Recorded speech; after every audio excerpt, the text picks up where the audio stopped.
बहुत समय पहले की बात है। एक छोटे से गांव में दो अच्छे दोस्त राम और मोहन रहते थे। दोनों की दोस्ती पूरे गांव में मशहूर थी। वे बचपन से साथ रहते थे और हर सुख दुख में एक दूसरे का साथ देते थे। राम एक गरीब किसान का बेटा था, जबकि मोहन एक धनवान व्यापारी का पुत्र था। बावजूद इसके उनकी दोस्ती में कभी कोई भेदभाव नहीं आया। राम और मोहन हर सुबह उठकर गांव के पास वाले जंगल में टहलने जाया करते थे।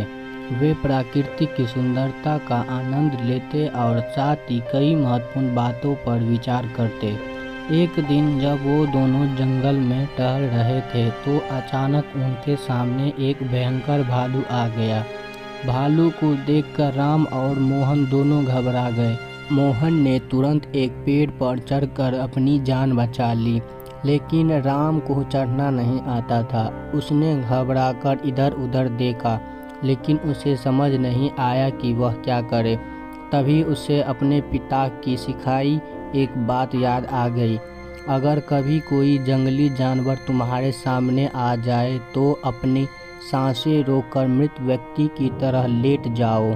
राम ने ऐसा ही किया। वह तुरंत जमीन पर लेट गया और अपनी सांसें रोक ली। भालू राम के पास आया, उसे सूंघा और कुछ देर के लिए उसके पास ही बैठ गया।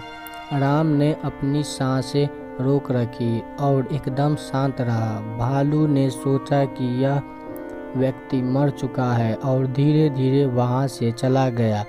मोहन जो पेड़ पर चढ़ा हुआ था, भालू के चले जाने के बाद नीचे आया। उसने हंसते हुए राम से कहा, भालू तुम्हारे कान में क्या कह रहा था? ऐसा लग रहा था जैसे वह तुम्हें कोई राज की बात बता रहा था। राम ने गंभीरता से कहा, भालू ने मुझे एक महत्वपूर्ण बात बताई। उसने कहा कि सच्चे दोस्त वही होते हैं जो मुसीबत के समय तुम्हारा साथ ना छोड़े।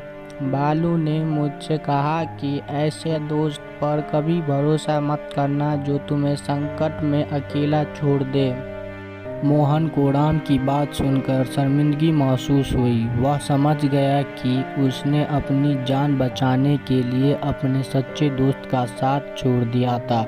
मोहन ने तुरंत राम से माफ़ी मांगी और कहा, मुझे माफ़ कर दो राम, मैंने स्वार्थवश अपनी जान की चिंता की और तुम्हें अकेला छोड़ दिया। मुझे अपनी गलती का एहसास हो गया। राम ने मुस्कुराते हुए कहा, मुझे खुशी हुई कि तुमने अपनी गलती को समझा।